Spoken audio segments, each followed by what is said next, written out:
Shalom saudara terkasih di dalam Tuhan Yesus. Pada kesempatan yang indah di pagi hari ini kita sama-sama akan merenungkan kebenaran firman Tuhan. Karena itu mari kita berdoa sebelum kita merenungkan kebenaran firman Tuhan.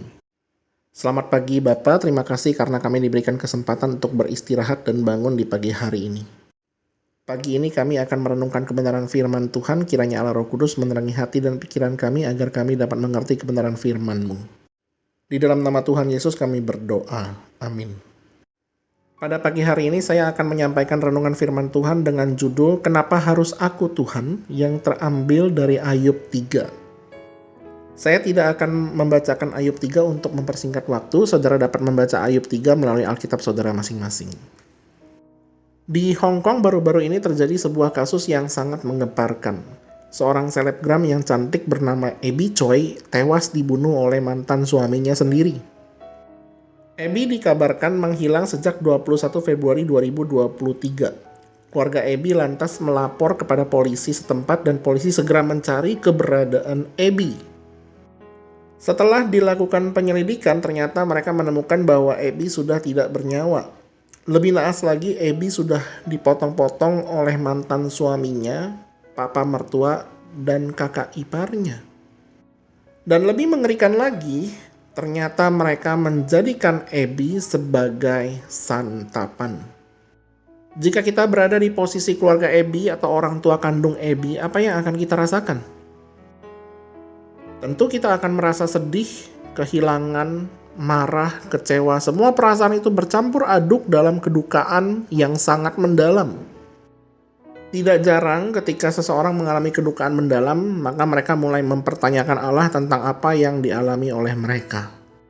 Kenapa harus aku, ya Tuhan? Kenapa harus aku yang menderita seperti ini? Apa salahku? Mungkin itu pertanyaan-pertanyaan yang ditanyakan oleh orang-orang yang menderita. Pertanyaan ini pun sebenarnya juga ditanyakan oleh Ayub ribuan tahun yang lalu ketika ia mengalami penderitaan. Jika kita mengikuti di Ayub pasal yang kedua bagian terakhir, sepertinya kita melihat ada deklarasi iman yang mantap dari Ayub.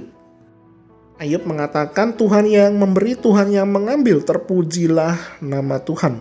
Namun setelah deklarasi iman tersebut nampaknya keadaan Ayub tidak juga membaik. Dan Ayub mulai mengutuki hari kelahirannya. Tidak hanya mengutuki hari kelahirannya, Ayub juga mengutuki keberadaan dan eksistensinya di dunia ini. Memang tidak ada pernyataan dari Ayub yang gamblang yang menyatakan bahwa ia mengutuki Allah. Tapi secara tersirat, Ayub mempertanyakan dan mempersalahkan Allah. Dari keluh kesah Ayub pasal 3 inilah kita akan masuk ke dalam dua babak percakapan panjang dari Ayub bersama dengan teman-temannya. Saudara, di dalam menjalani kehidupan ini memang ada banyak sekali tantangan kehidupan.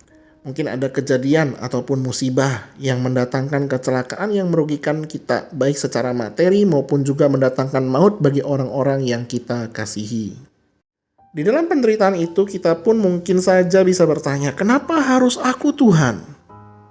Bukankah Tuhan Maha Kuasa dan sanggup mencegah malapetaka itu terjadi? Kenapa harus aku yang mengalami hal yang mendatangkan duka cita ini? Saudara, pertanyaan ini adalah pertanyaan yang sangat sulit untuk dijawab karena yang mengetahui jawabannya adalah Tuhan sendiri.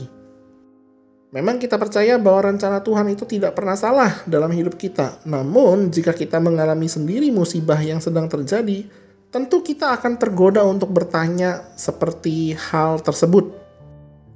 Tetapi satu hal yang saya tahu dan memberanikan diri untuk menjawab pertanyaan tersebut adalah Tuhan itu maha baik dan maha kuasa. Yang memberikan kita masing-masing jalan yang berbeda agar kita semua dapat semakin mengenal dan bertumbuh di dalamnya melalui pengalaman hidup kita masing-masing. Pertanyaan kenapa harus aku Tuhan? Sepertinya itu tidak cocok dikenakan pada saat kita terkena musibah saja, tetapi juga pada saat kita bahagia. Seharusnya jika kita fair kepada Tuhan, kita bertanya juga saat kita bahagia pertanyaan seperti ini. Kenapa harus aku Tuhan? Kenapa aku mendapatkan kebahagiaan, berkat yang melimpah darimu? Kenapa bukan orang lain saja dan kenapa harus aku? Saudara, di dalam jalan hidup kita, tidak selamanya kita selalu menikmati yang indah-indah saja dari Tuhan. Terkadang ada pengalaman yang tidak menyenangkan juga diberikan Tuhan agar kita semakin mengenal dan melihat kemuliaan-Nya. Karena itu saat kita bahagia, kita harus bersyukur kepada Tuhan dan tidak takabur, seolah-olah semua yang kita dapatkan karena hasil tangan kita semata. Tetapi saat kita terkena musibah, janganlah juga kita terlalu meratap hingga mempertanyakan dan mempersalahkan Tuhan. Semua yang kita miliki adalah anugerah dari Allah. Maka sama seperti deklarasi iman dari Ayub di pasal 2 yang seharusnya ada di dalam hidup kita semua. Tuhan yang memberi, Tuhan yang mengambil, terpujilah nama Tuhan.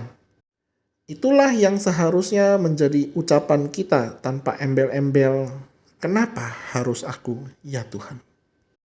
Kiranya Tuhan Yesus memberkati kita senantiasa. Amin.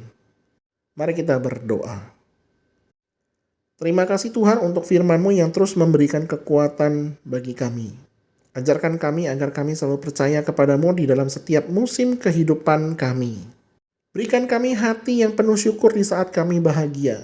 Berikan kami juga hati yang tegar di saat kami menderita. Terima kasih Tuhan, di dalam nama Tuhan Yesus kami berdoa. Amin.